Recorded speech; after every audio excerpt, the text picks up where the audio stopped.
자, 우리 옆에 분 인사합시다. 만나서 반갑습니다. 자, 한 번 더 앞뒤로 좌우로 보시면서 당신이 있어서 행복합니다. 자, 오늘 이 시간도 하나님 주신 말씀을 통하여서 여러분 삶에 큰 은혜가 있기를 주님의 이름으로 축복합니다.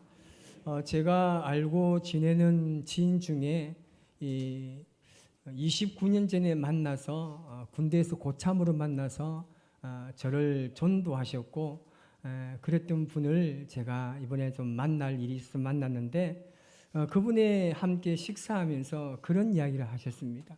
참 미스테리한 일들이 참 많다는 거예요. 그분이 서울에 사시면서 늘 풀리지 않는 문제가 하나 있었다는 겁니다. 그것이 뭐냐면 이 제주도 흑돼지가 너무 많다는 거예요. 그래서 이 서울만 봐도 곳곳에 제주 흑돼지 식당이 있다는 거예요. 그리고 전국 곳곳에도 엄청난 이 제주 흑돼지 식당이 있다는 겁니다. 그런데 문제는 뭐냐면 이렇게 많은 흑돼지들이 지금 죽어나가고 있는데 이 제주도에는 얼마나 많은 흑돼지가 있기에 이렇게 전국에서 흑돼지를 먹을 수 있을까라는 문제가 풀리지 않았다는 거예요. 이분이 지금 제주도에 살고 계시는데 이분이 제주도에 와서 이 문제가 풀렸다는 겁니다. 뭐냐면 제주도에서 키운 흑돼지가 다 제주 흑돼지가 아니라는 거예요. 제주도에서 죽으면 모든 돼지가 제주 흑돼지라는 거예요. 그래서 서울에서 키운 이 돼지가 이제 임종 직전에 제주도에서 죽으면 제주 흑돼지인 거예요. 이 포항에서 태어나셔서 이 포항에 사시다가 죽을 때가 되어서 제주도에서 죽었다 그러면 뭐라고요? 이 제주 흑돼지인 거예요. 참 아이러니하게도 제가 이 이야기를 들으면서 참 이 코에 걸면 코걸이고 귀에 걸면 귀걸이구나라고 생각하면서 우리가 어떻게 말하느냐에 따라서 이렇게 달라지고 저렇게 달라지는 것입니다. 우리 옆에 분을 한번 보시면서 인사합시다. 우리는 천국 백성입니다. 여러분 사실 우리가 성경을 보면서도 이 미스테리한 일들이 너무나 많습니다. 정말 이 수수께끼와 같은 설명하기 힘든 이야기들이 성경 곳곳에 등장합니다.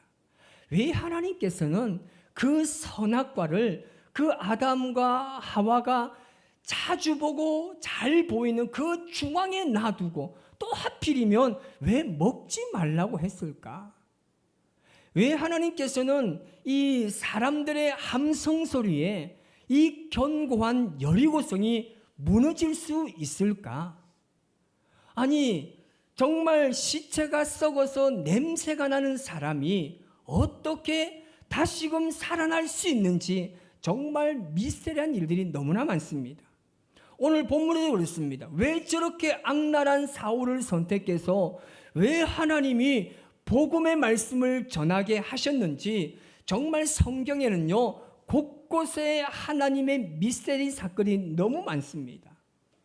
우리는 이 소신과 고집을 구별하기가 쉽지는 않지만 또 한편으로 보면 어떤 것이 소신이고 어떤 것이 고집인지를 아주 단순하게 알아갈 수가 있습니다.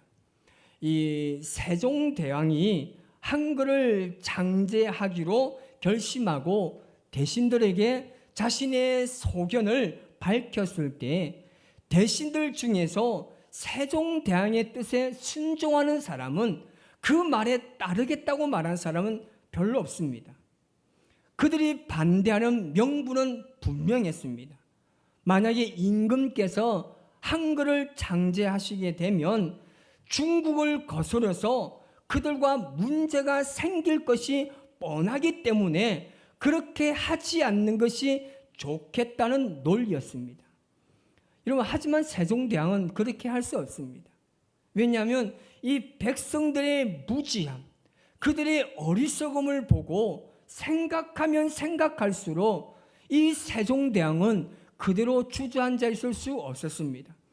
그래서 그는 자신의 뜻을 굽히지 않고 한글을 창제하고 반포했습니다. 그가 한 일이 바로 소신 있는 일입니다. 자신의 사적인 이익을 구하지 않고 백성들만을 생각한 일이기 때문입니다. 우리 그리스도인들도 소신과 이 고집 사이를 계속해서 반복하고 있습니다. 하나님의 나라와 교회를 위하고 자신의 사사로운 이익을 구하지 않는 것이 바로 소신입니다. 그런데 사실 우리는 하나님 말씀에 근거하지 않고 개인의 이익과 욕망에 우리의 마음을 두고 결정할 때가 많습니다. 그것은 영적인 소신이 아니라 자기의 아집과 고집입니다. 하나님께서는 모든 나라와 백성들을 구원하시기 위해서 그 마음을 가지고 유대인들을 먼저 선택하십니다. 하지만 유대인들은 하나님의 그러한 마음을 이해하지 못했습니다. 그로 인해서 하나님의 구원을 자신의 민족과 자신들만의 소유로 전략시켰습니다. 자신의 아집과 고집, 자존심에 그들은 사로잡혀 있었습니다. 그래서 이 구원은 절대 다른 민족, 어떤 사람들도 우리 위에는 이 구원을 받을 수 없다고 그들은 자존심을 가지고 살아가셨습니다.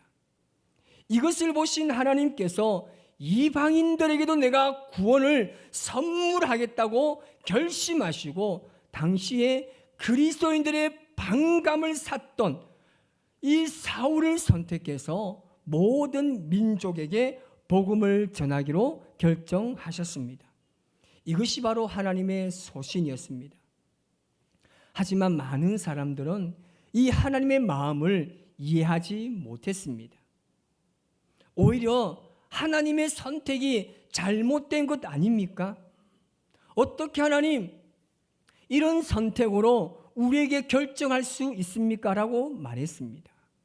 여러분, 하나님께서는 하나님의 사람으로서 놀라운 일을 감당하게 될 하나님의 자녀들인 우리들에게, 하나님의 선택된 백성들에게, 주저앉아있는 사람들에게, 현실적으로 가능할까 싶어서 망설이고 있는 사람들에게 이런 생각 저런 생각과 걱정과 상처 때문에 망설이고 앉아있는 사람들에게 놀라운 섭리로 다가오시는 겁니다.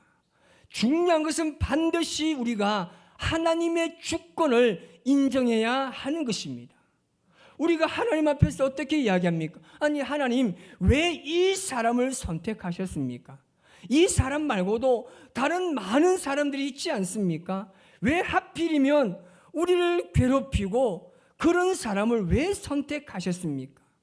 여러분, 이런 응답으로 반응하면 그것은 하나님의 주권을 인정하지 않는 결론입니다. 여러분, 우리가 하나님의 주권을 전적으로 신뢰한다면 어떤 상황에 있든지 간에 어떤 마음을 가지고 있든지 간에 우리는 그 주님의 말씀에 따라야 하는 것입니다.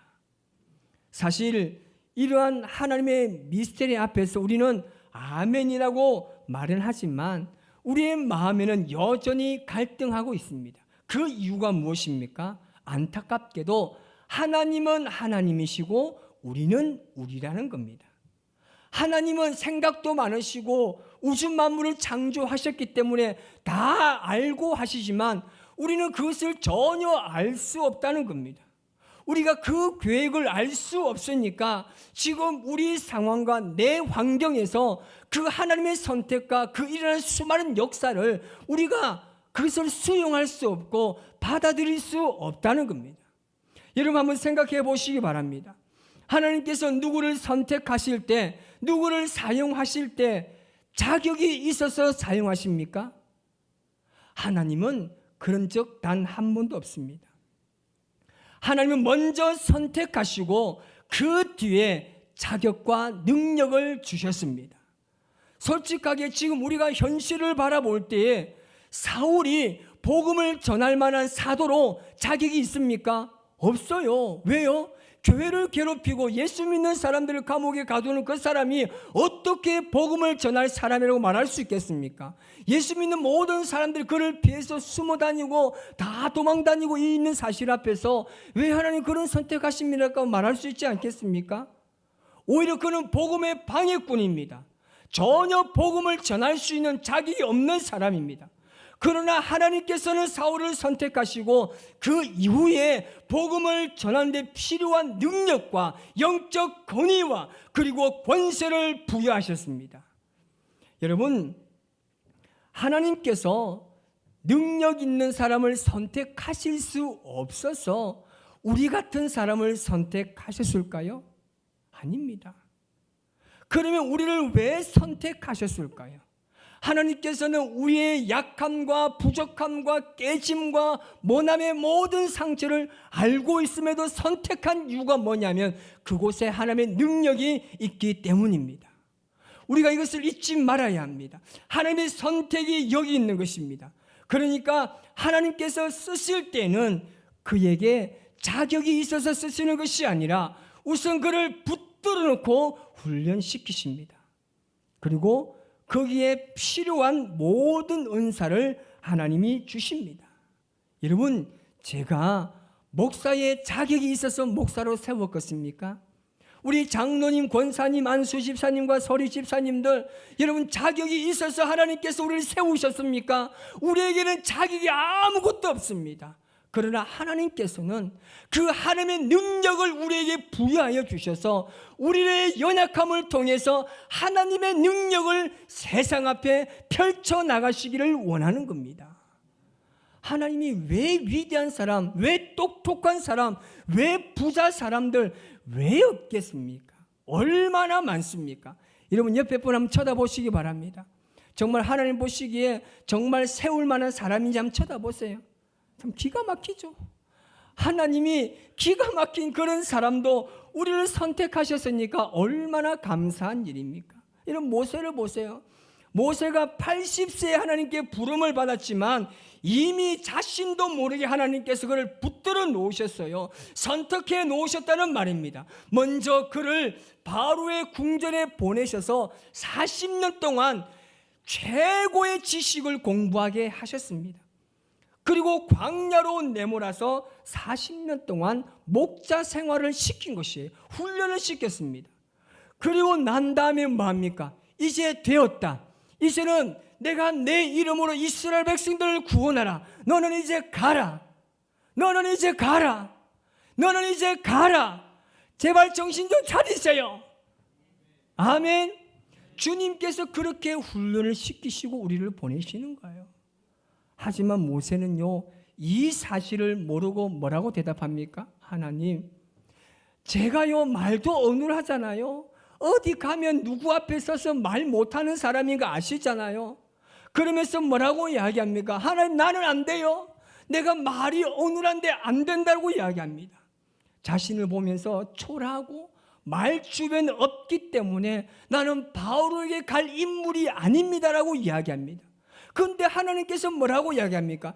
야, 이 모세야, 내가 안다. 사람의 입을 지은 사람이 누구냐? 내가 가라면 가라. 무엇이 필요한지 내가 다 알 것이 아니냐? 네 말 못하는 건 내가 안다. 네 말주변 없고 말 못하는 건 내가 아니까 내가 너 형 아론을 내가 붙여줄 것이 아니냐? 너는 가서 그 바로에게 가서 말을 전하라. 하나님께서 이렇게 능력을 부여하시는 겁니다. 여러분, 선택이라는 것은요, 우리가 가진 자격이나 우리가 가진 능력보다 앞서는 겁니다. 선택이 있고 그 다음에 하나님께서 이런저런 훈련을 시키시고 능력도 주시고 그래서 어느 정도 수준이 도달했을 때 그 후에 하나님께서 그들을 사용하여 주시는 줄 믿습니다. 이것을 잊지 말아야 합니다. 특히 오늘 피택을 받게 되시는 분이 있다라면 이 사실을 절대 잊지 마시기 바랍니다. 내가 하는 것이 아닙니다. 하나님께서 내가 능력이 많아서 세우는 것이 아니라 전적인 하나님의 선택인 줄 믿으시기 바랍니다. 악랄하고 우리 민족을 괴롭히고 우리의 일상적인 생활을 완전히 무너뜨린 바울을 사용하시리라고는 아무도 그 현실에서 생각하는 사람이 없었습니다. 그런데 하나님께서 뭐라고 말씀하십니까? 나의 택한 그릇이다 라고 말씀합니다. 아나니아가 뭐라고 이야기합니까? 하나님, 이 사람입니까? 이 사람이 우리를 괴롭히지 않습니까? 지금 이 사람을 많은 사람들이 피해 다니고 숨어 다니고 도망 다니고 있는데 이 사람을 선택한다고요? 하나님 아니지 않습니까? 라고 말씀할 때 하나님께서 뭐라고 그에게 말씀하십니까? 내 이름을 위해서 내가 선택했다고 이야기합니다. 내가 이 사람을 내 이름을 전하는데 내가 사용하겠다고 이야기한 겁니다. 하나님의 선택에 아무도 대항할 수 없습니다. 여러분, 우리는 하나님의 계획을 다 이해할 수 없습니다. 그리고 알 수도 없습니다. 그러나 우리가 할 수 있는 것은 분명히 있습니다. 그것은 이 성경에 기록된 말씀에 계시된 그 뜻은 우리가 행할 수 있다는 것이죠. 하나님께서 하라고 하신 것을, 성경에서 하라고 하신 일을 열심히 내가 주어진 환경 속에서 그것이 무엇이든지 현재 나에게 하라고 하신 일을 내가 해 나가는 것, 이건 충분히 우리가 할 수 있는 겁니다. 그것이 하나님의 계획으로 나를 이끌어 가실 겁니다.